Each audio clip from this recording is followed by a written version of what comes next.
am Thor the Thunderer, son of Odin, prince of Asgard.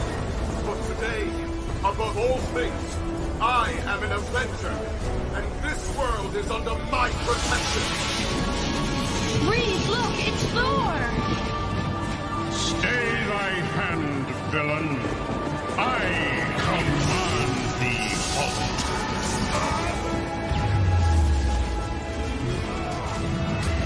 Across the rainbow bridge of Asgard, where the booming heavens roar, you'll behold in breathless wonder the god of thunder, mighty Thor! Greetings, travelers, Wiz Kids, and Wordplayers. It is Thursday, which means it is Thorsday, holiest of days, and it is just me, currently the number one Thor fan of the channel, Wizard of Wordplay. And it's been a long time since our last Thorsday show. I believe it was about 2 months since we covered the last issue of Immortal Thor, issue 23, and we left off coming close to the end. We knew the death of Thor was coming, and now we're here with the death of Thor and what that will mean and the rebirth, right? We'll go over the announcement of that, and yeah, we also have some Thor news as well. I'm gonna see if I can pull it up here.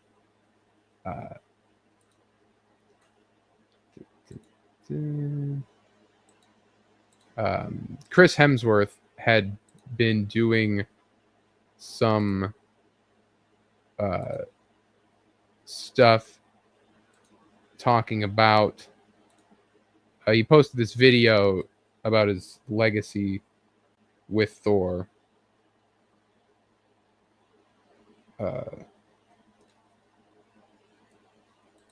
and just double checking. Problem, I'm using a new browser, so I can't really tell. Can't do both. Anyway, so it is about the legacy of Thor and his character as Thor, and so I thought that I would watch it and just see. You know, I've given many my thoughts on Chris Hemsworth's character and Thor, and just how he's been done and how he's been written and everything with that. You know, so you know, we'll see what this is. That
yeah.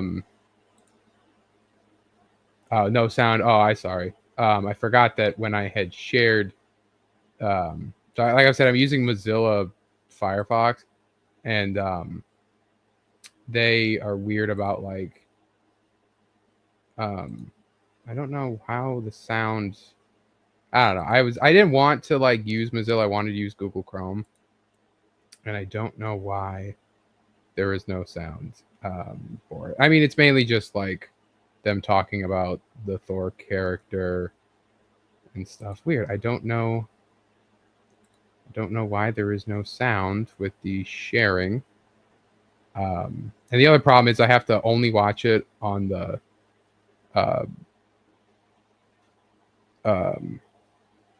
only watch it on the thing. Like, I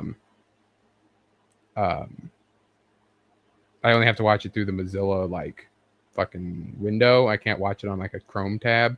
So I don't know why there is no sound for the sharing. Maybe that's a problem with Firefox then. Share screen. Because there's mute notifications.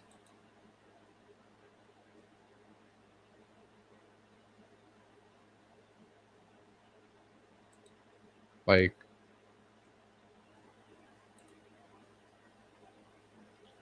yeah, if I click off of it, it just doesn't work. So anyway, you know, I guess we just won't really watch that then. We'll, you know, if you want to find it, it's on Chris Hemsworth's channel, I suppose. It's no big deal. But I guess that's why I got to stick to using Google Chrome, and then Mozilla just not good for doing this stuff.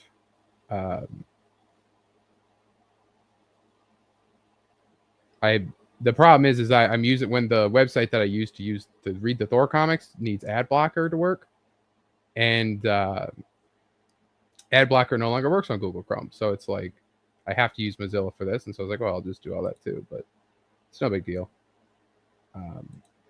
But we'll continue. That was to say this.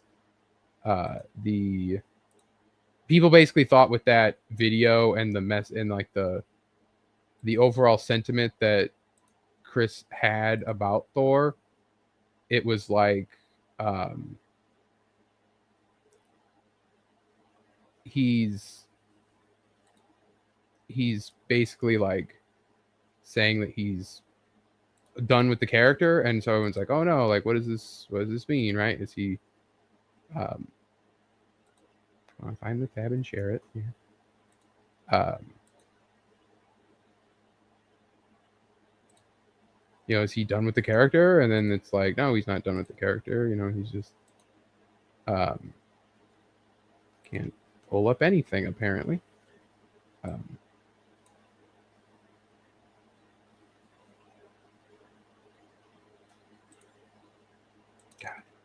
I don't know. It's Mozilla Firefox. This isn't working, but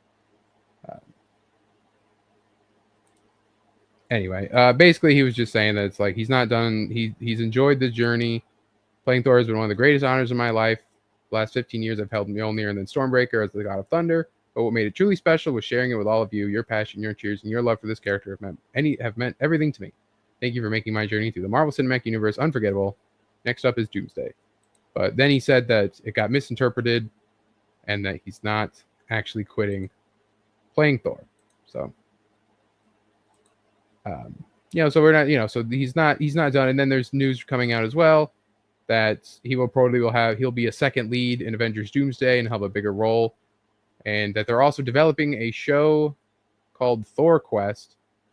And so it'll be interesting to see. You know, I've talked up and down about the booking, for lack of a better term, of MCU Thor and how they can, you know, truly get it working. But anyway. You know, Swan, hello to the chat. Snowman and Jamie is here as well. Sorry about the technical differences. Like I said, I'm using Mozilla Firefox and I'm not used to using it, so it's a bit weird. So anyway, we'll start proper with the Immortal Thor read through. Now I just realized how big of a pain this is going to be, probably,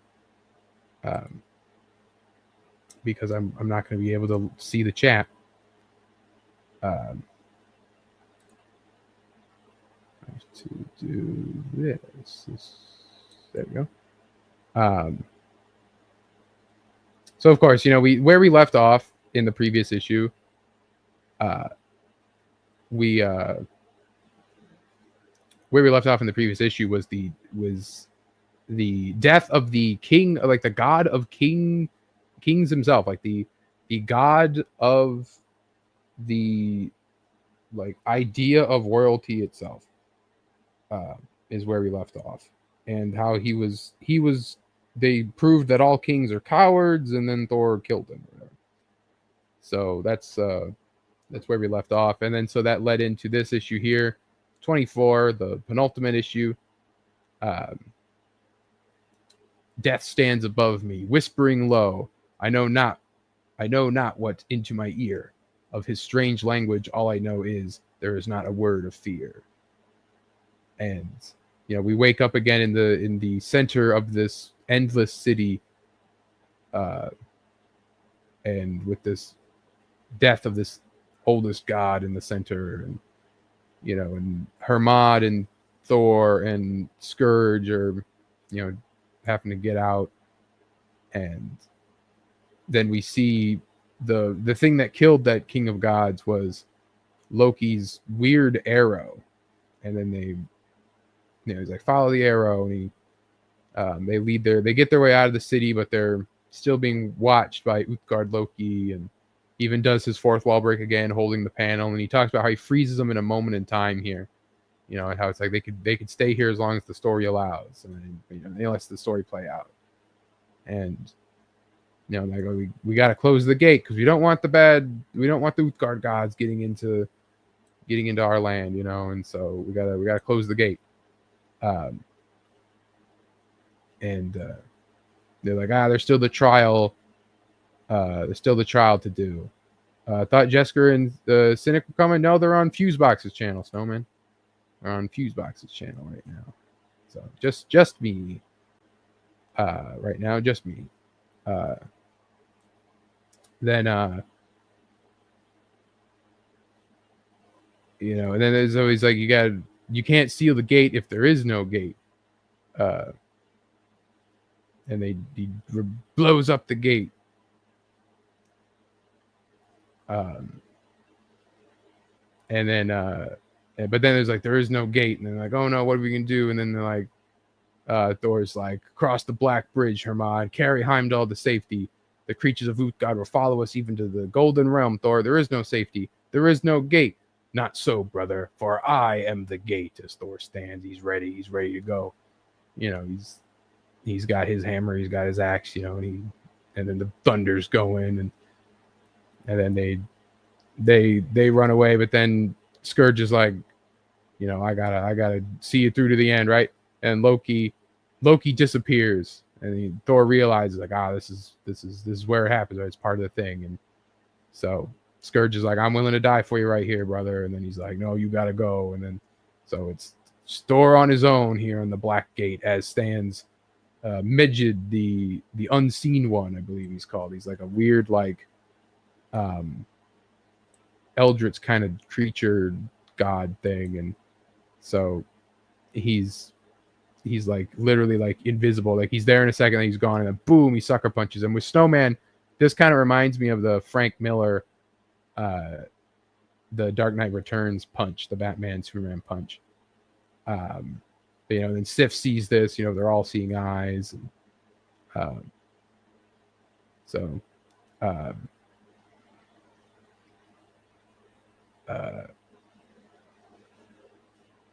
anyway, so then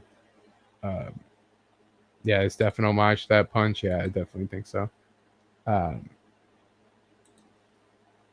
So they're like, we bring back Hermod because Hermod was dead, and then she's like, oh my god, or Heimdall, I mean, we bring back Heimdall because Heimdall was dead, and she's like, oh my god, Heimdall's back, but we gotta go save Thor. And then Thor's still here, is just like fighting it all, and he's trying to fight this guy, but he's too quick. And then he's like, you got no weapons, and he's like, my true weapon is the storm, and then bam, he hits him with the big old lightning bolt, and it's so cool. And then he's like, where's the axe? My axe is I threw my axe, and he's like, where's the axe now? And then boom, it comes back. Here's a big old fucking gore explosion in this book. And it's like, that's the first time we've seen something as graphic in this. It's usually pretty tame and reserved.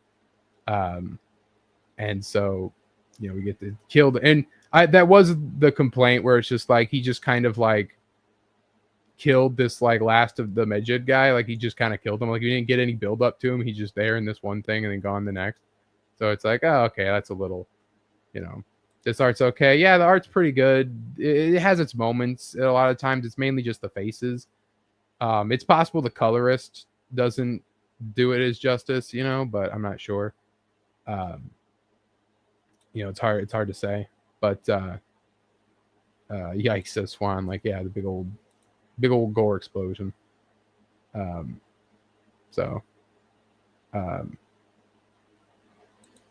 Anyway, and then so he's like, I live. Do you hear? I live. Thor lives. And he sees the sunrise on the endless city. And he's like, this day I truly won. Yet I do not see Utgard Loki. Perhaps there is still a final trick yet to play. And then he sees Sif, his long love, his love in song and story, because that's like his destined love in the myths and everything. And Thor knew many things and knew that with a perfect crystal clarity. He knew that he had been a fool, but foolishness was over. He knew who his true love had always been. He knew that time ahead with her would be as boundless as the fields of childhood on the very last day of autumn. He knew that everything would be all right now. And then he died.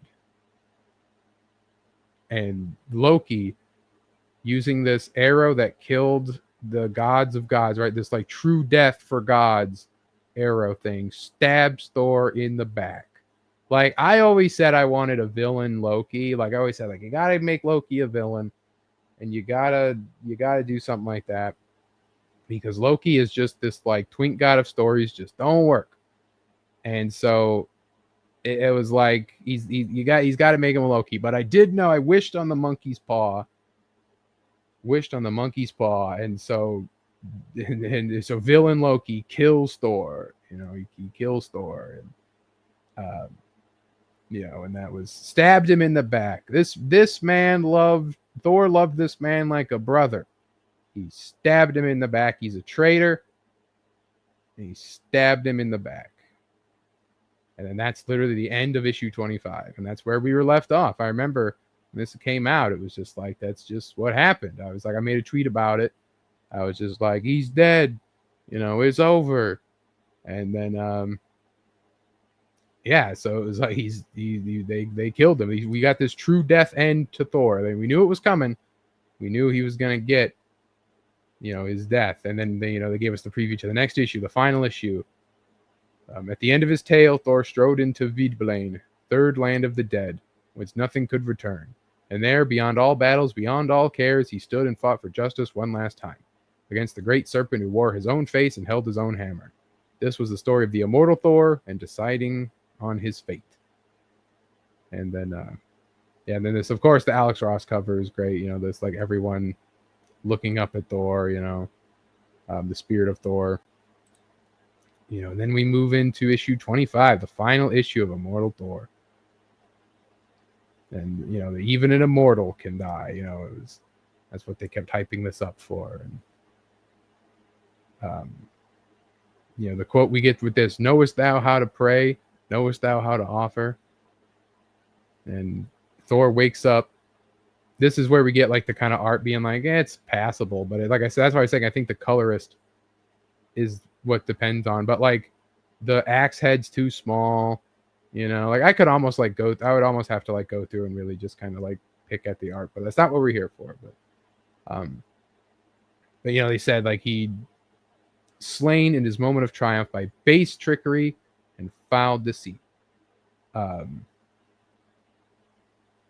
Yeah, that looks pretty bad. Booker is here. Hello, Booker. It's been a while.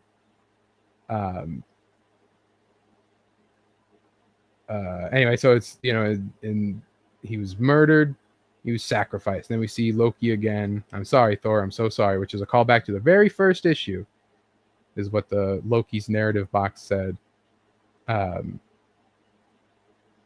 No, says Scourge. And what was that? What was before that sacrifice made? Loki, I would see you dead for this, dead and damned, says Sif. And then Utgard Loki says, I'm curious myself, little Loki. What tricks are you playing here? Are you a piece in Gaia's game, or is she part of yours? Would you know more, old trickster? More will be told, and Loki was gone. And basically the idea is that one of the ways that we've talked about for a while is this book being in a way a reference to the New Testament, right? We've talked about it before. There's many New Testament layers to look at in certain issues. And one that was kind of pointed out to this is the idea of like it's still with the New Testament leanings, how Utgard Loki represents the devil in a lot of ways. Like he's very much a devil depiction, right? This deceit and lies and this fire and these horns, you know. And that the idea is that with Thor's death being like Jesus' death is like, the devil won, right? But it's like, no, this is all part of the plan, right? It's all part of the thing, and you were just a pawn in the end. And so he's like, damn, I'll have to see the story out. And then Scourge, because if the Black Bridge still remains, then the Uthgard gods will continue crossing over, and they'll still threaten Asgard. So Scourge uses his axe, he shatters the Black Bridge to Uthgard and falls into the abyss. But what we didn't know was, until we found out now, that the Black Bridge is actually a mirror of the Rainbow Bridge. So once the Black Bridge was shattered, so was the Rainbow Bridge, severing the connection to Midgard. And that in the very first issue, when Loki repaired the Rainbow Bridge, we learned that the cost that was paid was the forming of the Black Bridge. So Moo Buckaroo, greetings chat. Hello Moo. We're going through the end of Immortal Thor here. It's finally at the last issue after 5 episodes of going through Thor's name. And then, so they broke the bridge. And what happened was truly the price to be paid. Where they talk about here, like, the god of two worlds was gone, and all links between Asgard and Midgard were sundered. And so here's like a name the face game show. Okay, Mary Lou, you are one question away from the grand prize on Name That Face. So for $1 million, can you name the 5 people in this picture? Those are the original Avengers. We need every name: Iron Man, the Wasp, Bruce Banner, Ant-Man, and the Hammer Guy. 10 seconds. Beta Ray Bill. It's Beta Ray Bill, Todd. That's correct. The last of the founding Avengers was indeed that amazing alien warrior, Beta Ray Bill. Even in history, even in memory, all of the Asgard gods were forgotten. Like a wave passing over all Midgard, a realm, a wave of forgetting, of rewriting the stories. Once again, we are myth to them. Stories only. We never were there. And so they talk about how we have to go to the other realms now, because they can still go to the other realms, just not not to Midgard, because the Rainbow Bridge is destroyed. And then we get like a little after shot here, which the art actually changes. So this is the final shot of the original artist. With this page here, we're done with the original artist.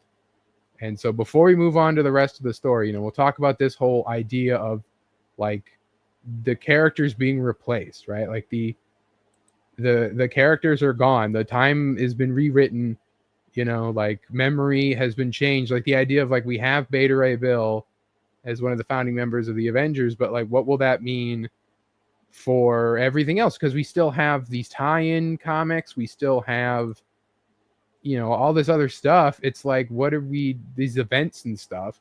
It's like, what are we doing here? So I'm just like, like, what does this mean? Like, obviously we go into Immortal Thor, but like I said, like, what's this mean for your One World Under Doom is happening, but Thor got written out of that, I think. So that makes sense. Will people just randomly be like, I don't remember Thor, right? And then you just have to be like,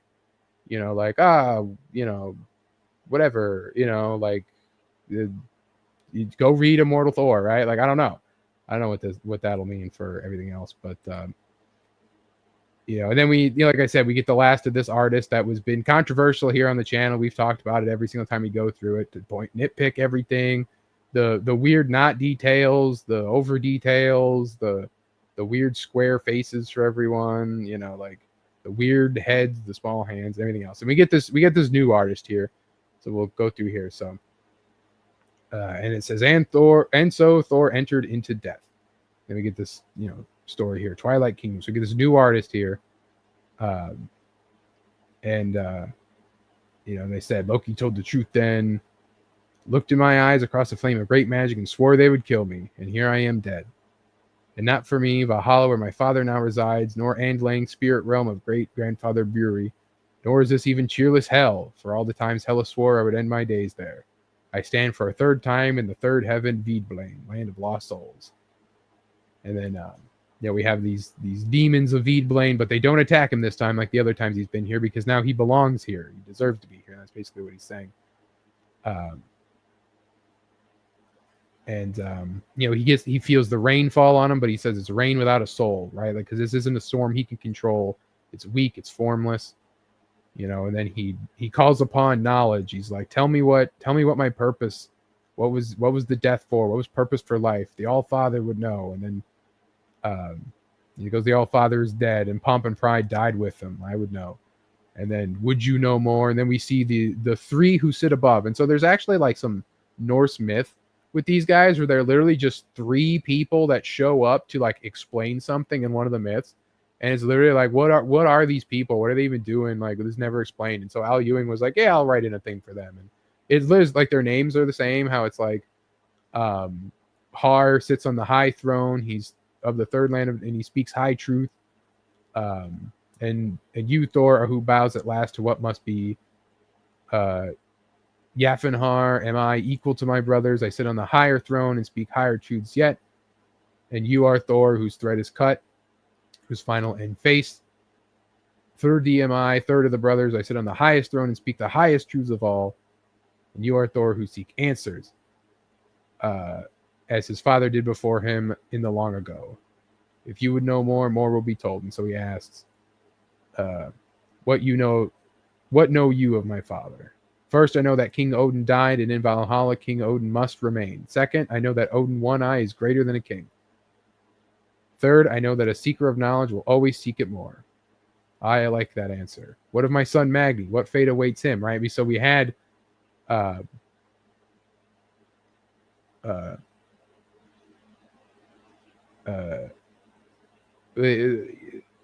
we had Magni come back to life. And it was like we set up an adventure with him and like that rabbit guy, and I'm like, what are we doing here? What are we setting up here? And so, it's like, what are we doing here? And we still don't know. Like, is Magni gonna become a full-fledged character? Is Magni gonna be doing his own stuff? Like, we don't. What even is Immortal Thor gonna bring as far as like the myth characters? Are we gonna get our own myth stories? I don't know. So we might bring Tales of Asgard back. Who knows what they're gonna do?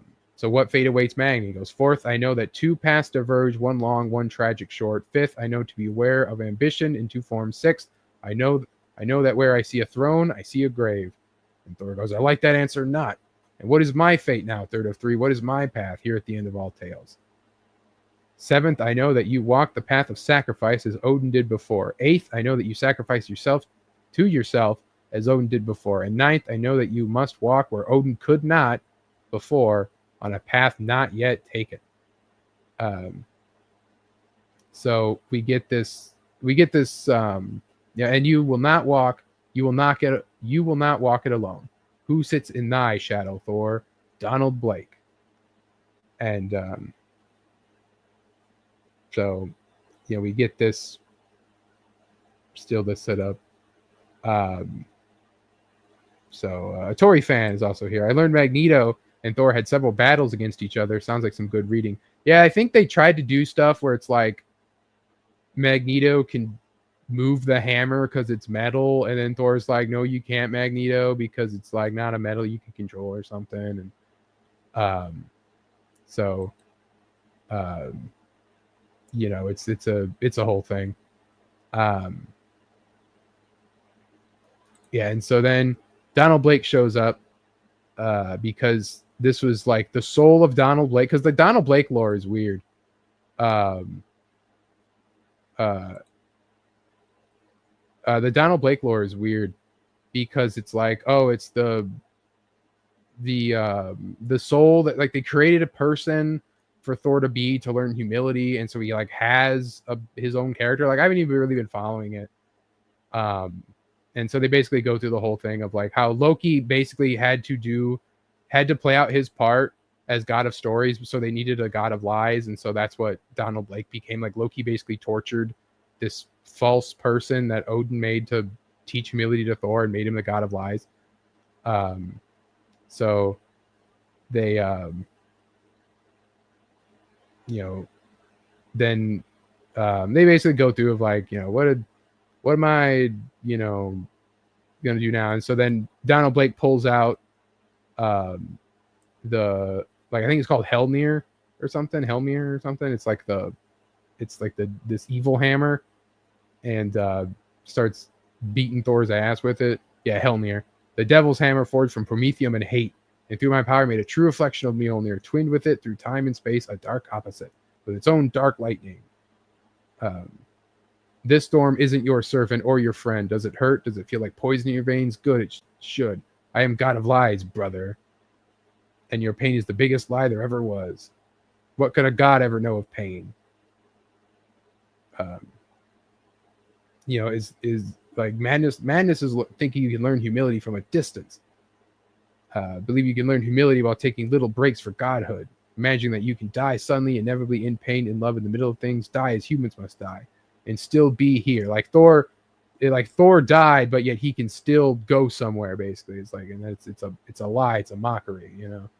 To teach humility. Like you can only learn through sacrifice. He stabs him in the eyes, or shocks him in the eyes. Hello, Baki.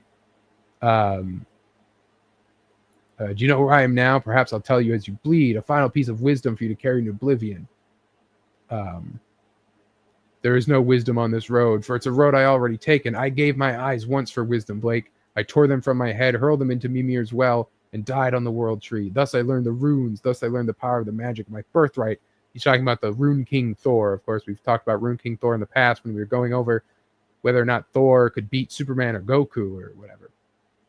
He's like, this is my hammer, Thor, yet twinned to mine, as you said. Now you say I must learn something more vast and more strange than even the runes, something more terrible than death. And with no eyes I see that the god of lies speaks true. He grabs the hammer, stabs himself. You say I am too much the immortal as you yourself embrace the role Loki set for you.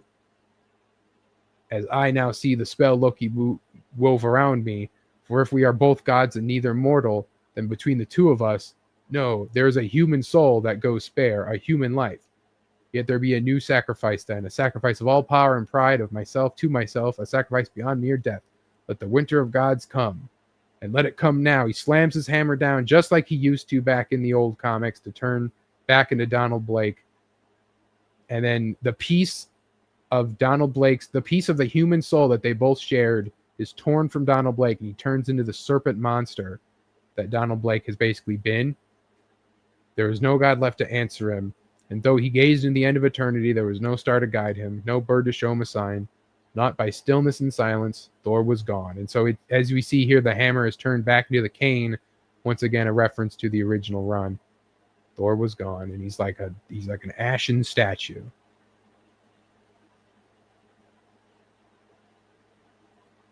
For a while, at least. Open your eyes. Open your eyes. There you are. Good to have you back with us. I think you were just in a fight. Who? Me? Call me Lukey. Lucky? Lucky, why not? And you're lucky. I was here to find you. You could have got really lost. As it is. Here, a wallet with a few dollars and an apartment key. I think you must have dropped them. No ID, though. You'll have to remember your own name. So think hard. What's coming back? Who are you? Anything special? Anybody special? My name is Sigurd. Sigurd Jarlson. And I am just a man. Next, the Mortal Thor. Mortal Thor has ended. Next comes Mortal Thor. So the legends begin. The Norse myths tell of gods who walked the earth, doing great deeds for the mortals who believed in them. But Asgard isn't real and never was. The gods never soared in our skies, never stood with our heroes, never fought for kindness or justice. It was all just a story. Nobody's coming to help us, but somewhere in the city, a man is waking up. A man with a hammer. So yeah, so we get the ending of Immortal Thor with the death of Thor, but he goes to this strange new world and he walks a path that no one has walked, not even other kings of Asgard before him. No one has walked this path. So we'll see what this entails, what it means when we go through Mortal Thor when it comes out, I believe this month. And we have an article here from Marvel.com that basically talks about this. The story of the Mortal Thor begins as the legend of the Immortal Thor comes to an end. Al Ewing's acclaimed run continues in Mortal Thor #1 next month. In Mortal Thor #1 next month. Check out the first 3 covers of the new series, which sees the God of Thunder reborn as immortal. The final issue of Immortal Thor, the acclaimed series by myth-making writer Al Ewing, and a host of superstar artists include Martin Kiloko and Jan Belzuda. That's the one that we don't like.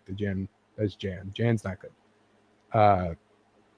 Hit stands today. The series ended with Thor's shocking death, setting the stage for the all-new Mortal Thor #1. Next month, where Ewing takes the God of Thunder in a bold new direction alongside legendary Thor artist Pascal Ferry. Today, the first 3 covers of the exciting new chapter are fully revealed to fans for the first time. The God of Thunder is on a hero's journey worthy of Asgardian legend, triumphing in thunderous battle across the gods of Utgard. At the cusp of victory against these exiled elder gods, a dark prophecy was fulfilled. Thor was slain by Loki. To protect Asgard, the Rainbow Bridge was shattered, wiping Thor and all of Asgard from Midgard's memories. The legend begins. The Norse myths tell of gods who walk the earth. We already went through all that. This is the story of Sigurd Jarlsson, the Mortal Thor. Now that Immortal Thor #25 is on the stands for you to read, and please do, we can be a little more open about the exact nature of the second act of the story, Al Ewing explained. This was an idea that sprang into me from the original pitch. I wanted to treat Thor as a god, give him truly mythical story.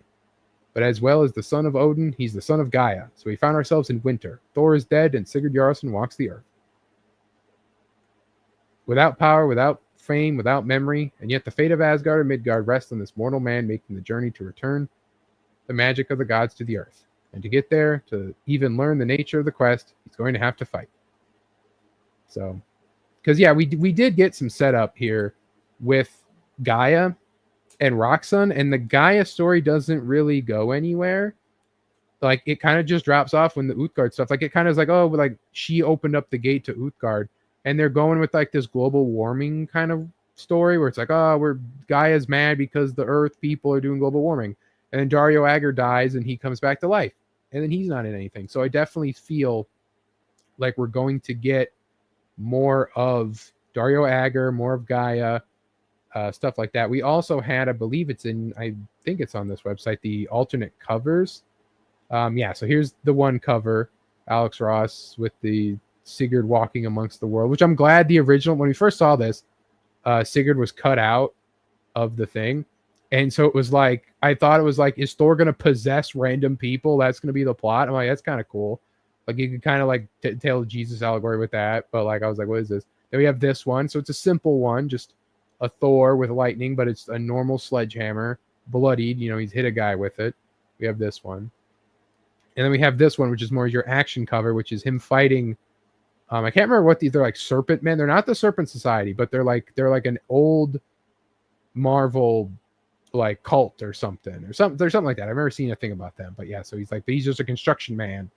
So we're going street level Thor. Who had street level Thor on their bingo card for Thor stories here? Like, who would have thought? So anyway, Booker says I'm already here for the Mortal Thor.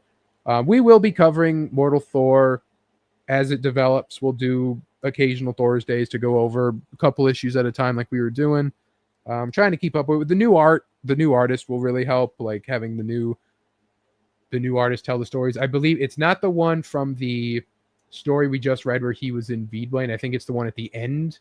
Who is the new artist? So, we'll go over that. We still have Thor versus Godzilla to go over as well, and can talk about that another time because that was a really cool one. But yeah, so the ending of Immortal Thor, and then the death of Thor, and everything to do with that. You know, it was Immortal Thor really was a crazy. It was a crazy run. You know, it was like it was. I wasn't like. I've talked about this whole time that I'm like a bit of a Thor tourist in a way because I'm like, yeah, I really love Thor. But mainly what I loved him from was like the movies and the cartoons and stuff. And I couldn't really keep up with Thor in the modern comics and everything. But with Immortal Thor, I had heard great things about Immortal Hulk. And with Immortal Thor, it's like this is a good jumping on point because you're starting with a run. And this was very easy to kind of pick up and kind of get used to. Thor would do some kind of expositing to the audience about like, oh, this is what you've missed. This is my history with these people and everything to do with that. And so, yeah, I found it pretty interesting to just jump onto and pretty easy to jump onto and pretty interesting to follow because you would get your myth level stories where he's fighting these big monsters. You'd get your street level stuff where he's fighting his normal goons from his Radioactive Man and Cobra, you know, and all these guys from Mr. Hyde from the old stories, you know, from the 60s. And so you're able to get that. You know, you got a lot of his family. You had a lot of Loki being a villain again, which, like I said, I always kind of wanted. I didn't like anti-hero Loki, but it was different because it was Loki accepting his role as the villain because you get into this idea of the story magic. And the story magic is what is in the background of this whole run. So it was Loki accepting his role as like, I need to be the villain. I need to be the villain for Thor here, you know? And so yeah, so it was it was an interesting thing. And then you got a lot of just what Thor meant to be as like what Thor is like as all father, as this all powerful thing. And you know, and there was a lot of even Thor's personal struggles. There was a lot of like lines that Thor said that Al Ewing wrote that I'm like, oh, this relates really well to me about wisdom, about struggle, about having to push through, you know, obstacles, and that some trials just have to be endured. You can't outthink them. You can't outfight them. You know, you just got to push through them and stuff like that. I was like, there's a lot in there. So I definitely am going to try to get this Immortal Thor collected. If they release an omnibus, if it's a big omnibus, it's like $200. I don't know about that, but like some type of fairly priced omnibus here would be really cool to get. There were problems with the art. You know, we talked about it that like literally once Jan took over, you literally were just like, it was downhill from there. Like it was really just like this. What are we doing here? Like this is no good. So many times we went through and we were like, this is wrong. This face is bad. Hands look off. You know, and I'm a bad artist too, but you know, to be handed a book of this magnitude, to be like, yeah, like, right, do all the art for Thor, and like the monsters could be good, but when you get those close-ups or someone was like making faces, they would just look so wonky.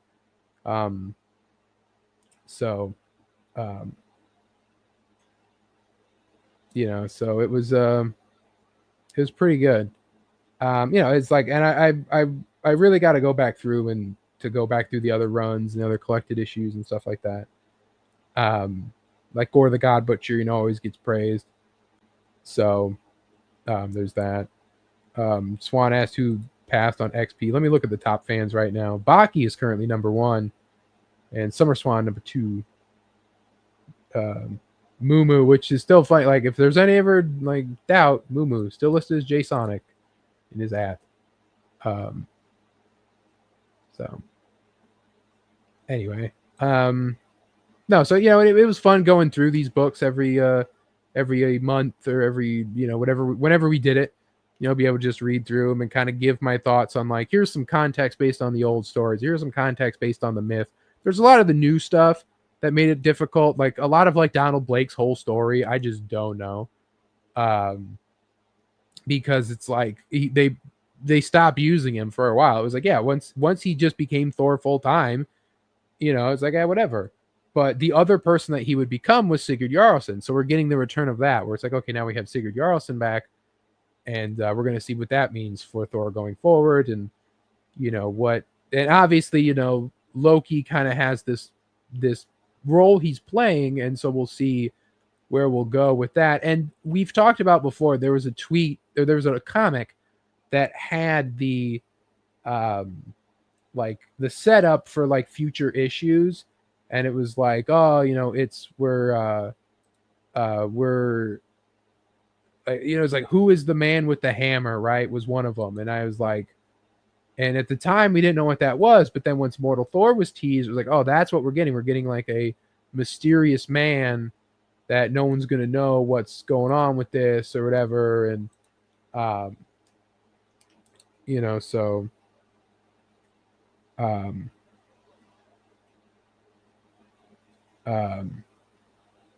anyway, hold on here.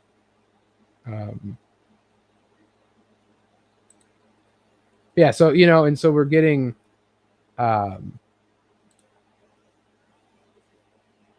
that, and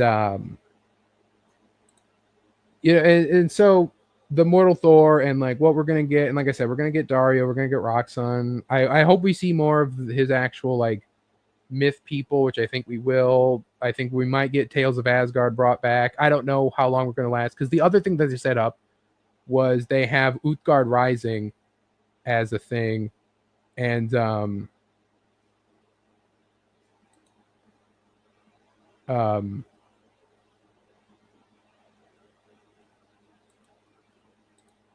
we have Utgard Rising as a thing, and so that was one of the things that they said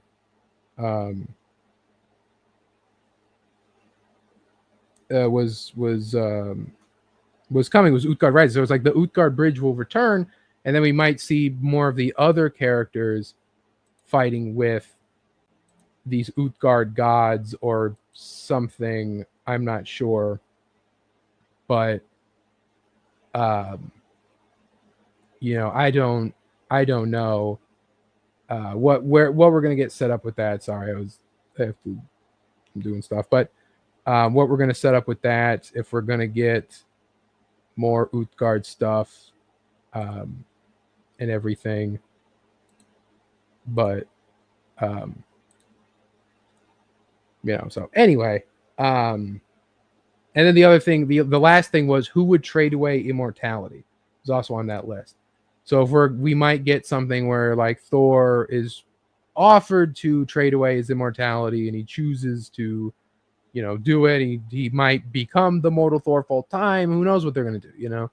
He might be this all powerful god being, but he can actually die. I don't know what they're doing. So we'll see where the story develops. We're moving right into Mortal Thor. Like I said, I think it comes out this month. I think it's in a couple of weeks. I think it's at the end of the month. And so we're moving right in with that. And so that's really the end of Thor as we know it right now. And we'll see where they're going to go. And I'm interested. Al Ewing definitely showed he can write Thor.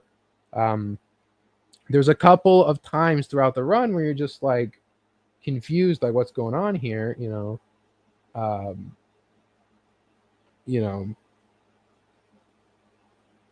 like, what's going on here? What are we doing?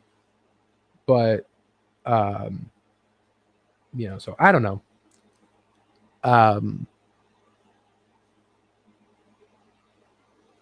But we'll see.